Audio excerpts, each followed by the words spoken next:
folks? How you doing? Happy Tuesday. Happy Tip Tuesday. Today is the 24th day of August. This is the 57th episode of the Be Your Own Hero show. Hero is an acronym. It means helping everyone reaps optimism. In other words, it's reciprocal action. You get as you give. And thanks to New Thought Media Network for giving me the space and opportunity to document my journey of becoming my own hero.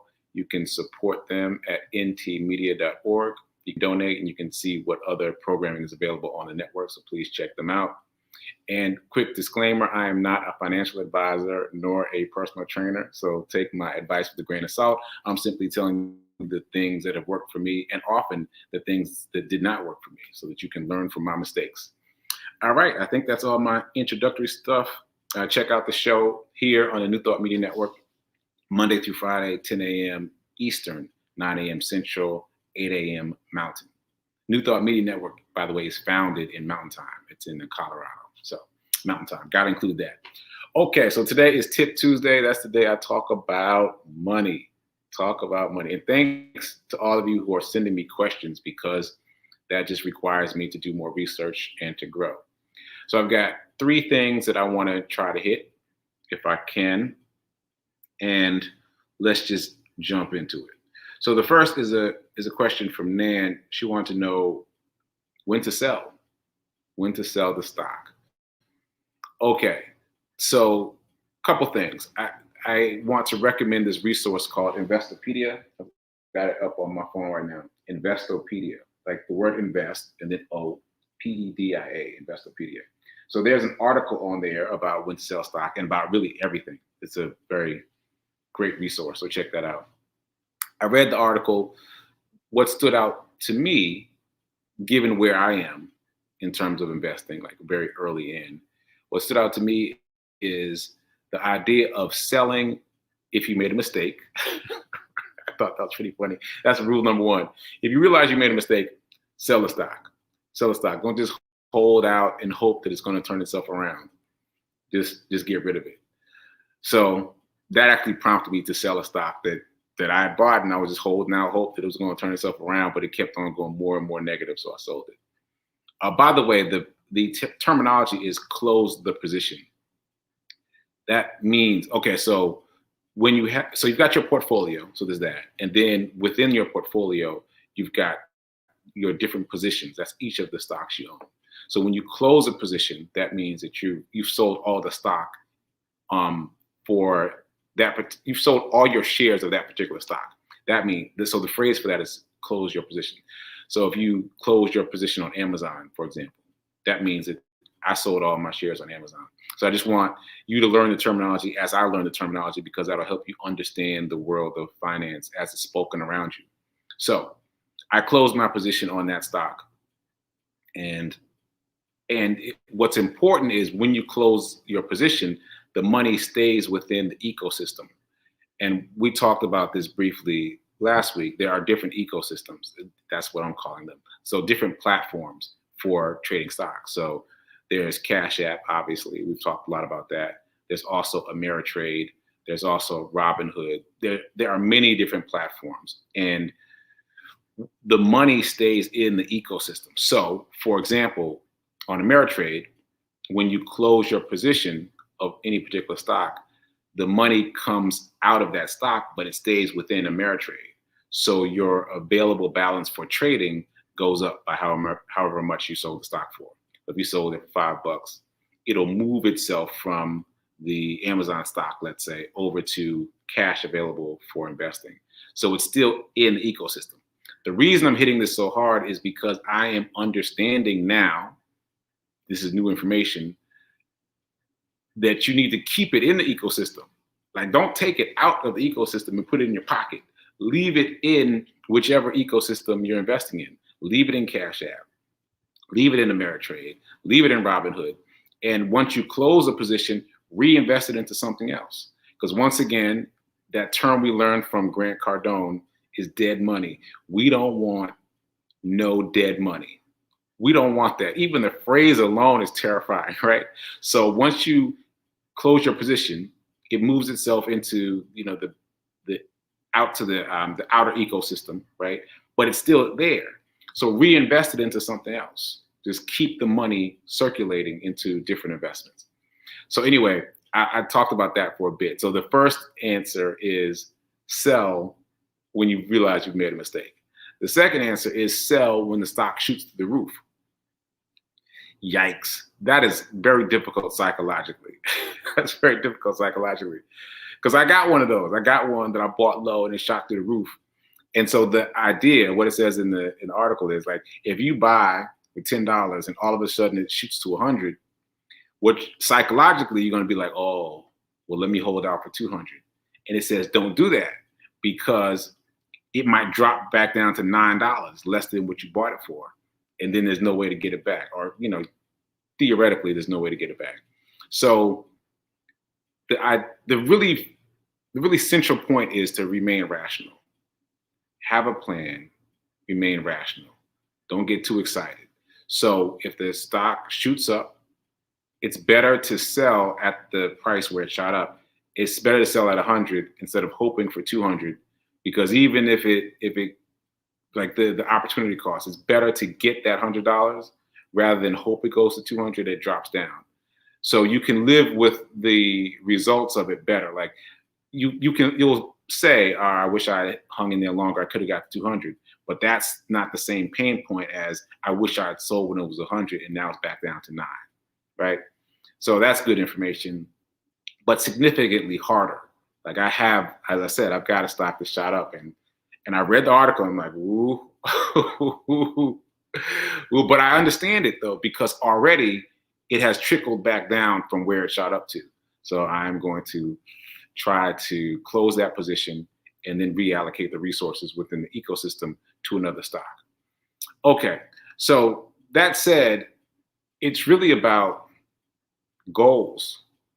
It's really about goals. Like the point is to make money, right? But in what way?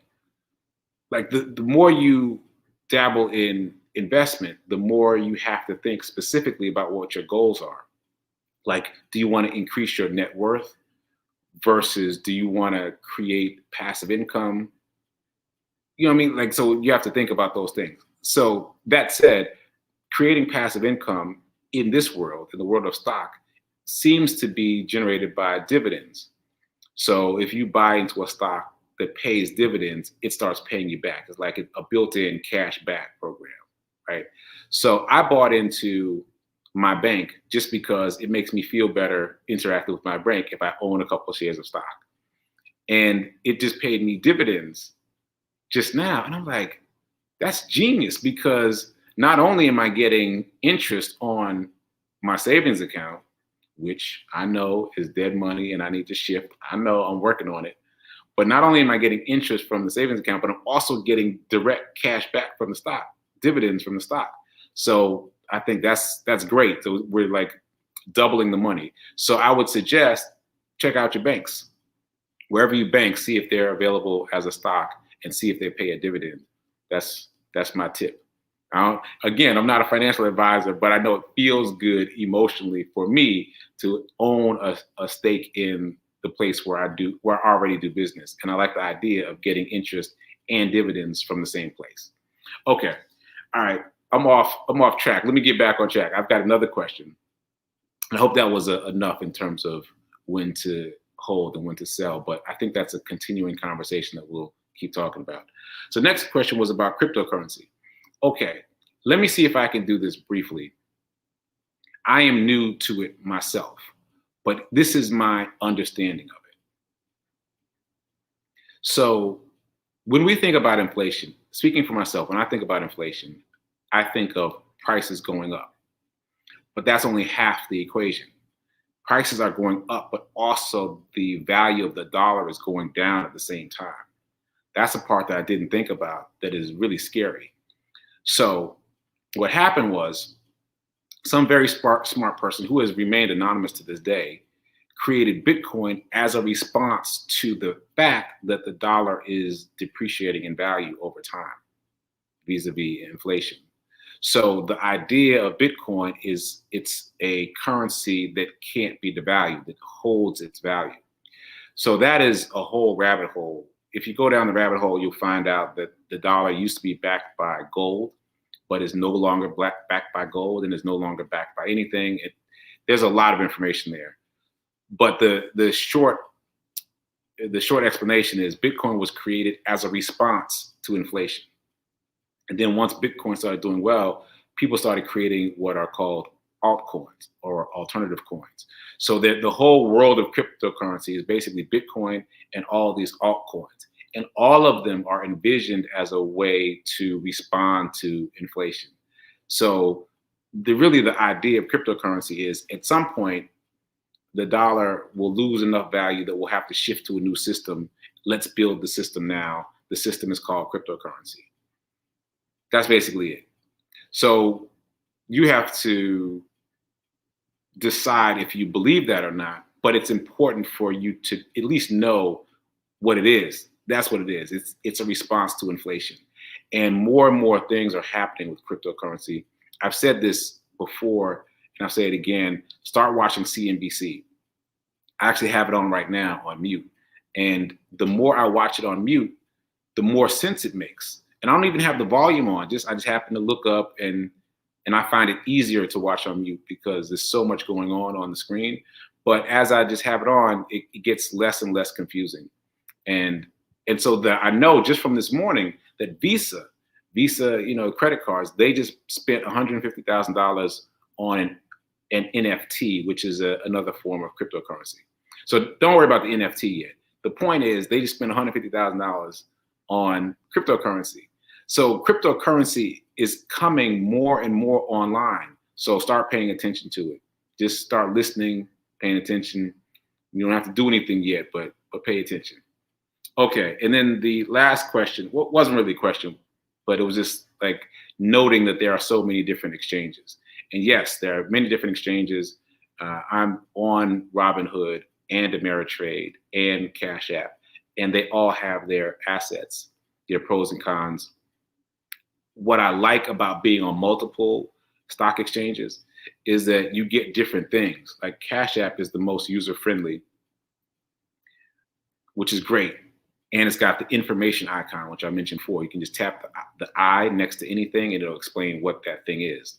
So that's great. Ameritrade is more traditional and it's got tons of information. And you don't have to figure out all the information. Like I got someone on Ameritrade and she's stuck at all the information. Don't worry about all the information. Like there's a lot to learn and you can learn it slowly. But the most important thing is to start playing, start getting involved. Like on Ameritrade, you have to buy a whole share of a stock, but there are many stocks that are very inexpensive. So just get involved because all the way back to the Jim Rohn quote, if someone gives you $1 million today, you better figure out how to become a millionaire because otherwise you're going to lose the money. It's not about the money, it's about the mindset. And so what we're doing now is practicing how to manage the money and make it growth money. Is that growth money? Garden money. Make it garden money. Money that grows by itself. Because if someone gives you $1 million tomorrow and you've already been doing this practice of investing, you'll know where to put it. You'll know what to do with it. Otherwise, you'll have it and you'll be like, oh. But if you put it in your checking account, you know it's going to vanish. You know it's going to vanish. Don't put it in your checking account. So what we're doing now, and I don't know, surely we're not all at the same level, but what I'm doing now is practicing where to put the money, how to put the money, how to move the money around, when to sell, when to close the position, so that when there is a windfall, you know what to do with it. We all know what to do with it. All right. So I think that's it. Keep those questions coming because they're very helpful to me in terms of learning more and sharing more. I want to continue to promote my podcast. If you are one of the people who are investing in the stock market now or in any place, but we've been talking about the stock market, listen to the podcast because it's really good information. I am reading a book called The Science of Getting Rich by Wallace D. Wattles. It was written in 1910. It's really good information.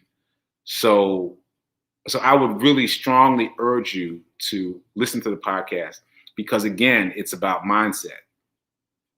as much as, if not more than, the money, because the money can come and go, but the mindset is what will get you to think about it in the right way. So anyway, check out the podcast. It's called Get Rich 101. It's available on all the podcasting platforms, and I'll put it up on the screen along with my other podcast, the Sekou Writes podcast. So both of those podcasts are available on all the podcasting platforms. Get Rich 101 is where I where I read about the science of getting rich. And that is very important for those of us that are investing now, to shift our mindset about money and investing. Okay, I think that might be it. So shout out to CNBC, because the information they give is really, really foundational. I know that Bitcoin is up. I know that the FDA just approved the Pfizer vaccine, so Pfizer stock is shooting through the roof. All this stuff I know just by keeping it on mute. Every once in a while I look up and I see good information. So if you have access to CNBC, check that out. Also, shout out to Kia. Where's my key? I'm test driving a Kia right now, the Kia Sorento hybrid, EX hybrid. There we go. So this button on the side, I just discovered this yesterday, this flat button right here, lets me start the car remotely. So I can start the car from here. Now, the weather's not so bad, so you don't really need it, but it's still fun. It's still fun to start the car and get the air conditioning going. Okay, so my name is Sekou Writes. I am the host of the Be Your Own Hero show. Keep tuning in Monday through Friday, 9 a.m.